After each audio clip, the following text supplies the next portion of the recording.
So it's the 1980s that you really sort of started it all off again. Well, yeah, it was, say, bringing over the first pair. It was a cart before the horse, if you like. It was finding the carriage and then looking and finding and realising that there was still the breed about. I was given to understand that they'd come down to 3 breeding stallions. I was led to believe. I believe that's fairly true. And of course, with the occupation, of course, there was no more horses left, Frisians left. They'd all gone by, I think by 44, they'd all gone completely.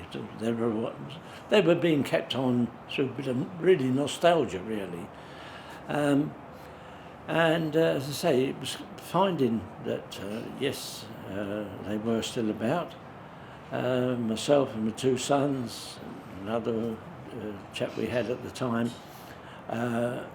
knowledgeable of horses, went over to Friesland to look. And on the return journey, we came back being the proud owners of 2 Frisians. But what do? We've got 2 Frisians, we've got the hearse, we need the harness. And my eldest son, looking around, found out a harness cleaner, a harness maker rather. And the design of harness that we use today is a replica of my grandfather's, to the buckles and the style of harness. But the attention to detail is exceptional. You've really copied everything. Yeah. Right down, am I right in saying into everything that they wear? Absolutely. Yeah. I don't know of anybody else that's left in the trade now. At the East End of London in particular, you can look at photographs of other places, but the East End of London had you had so much competition, and so therefore it was, in some cases, I know our competitor at the time, his harness was exceptionally elaborate. It's more like state harness, you know. And so it was a hard job, especially with, I know my grandparents had a very hard time in keeping up with it, besides bringing up 5 children, and they started off with nothing and to build up a business at that time. And so we've, as I say, the standard that was kept, and quite rightly as you say, I'd like to feel that I've kept that going all the way through, and even at this present moment, looking around, I know that it's still looked after. I like to think my input in explaining, as I've done to the boys, like to Peter, head coach, and he's followed that through and his own experiences, so I know that I like to think it is a premier turnout. The other thing is the attention to detail on all the carriages.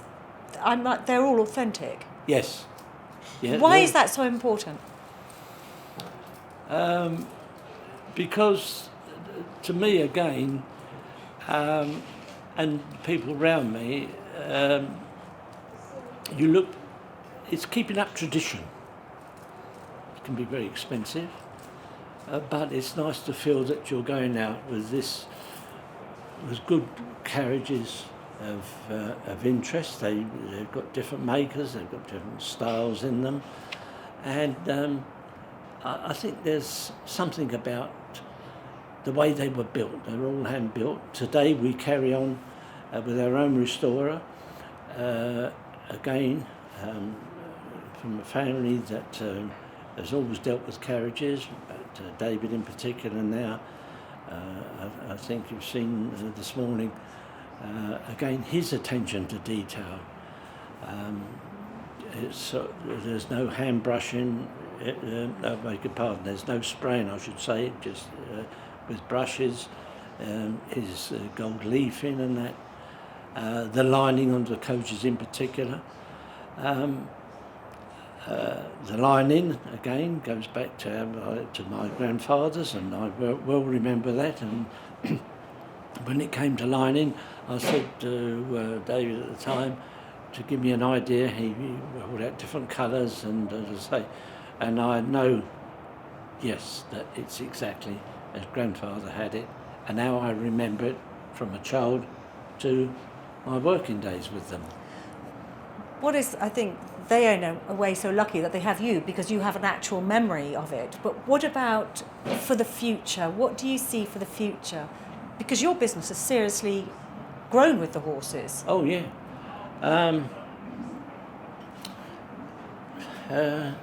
Well, as long as we've got, well, as long as I'm about, I don't know how much longer this go. I've got, but I'll put fear in the family that I'm not going anywhere. I'm here to stay.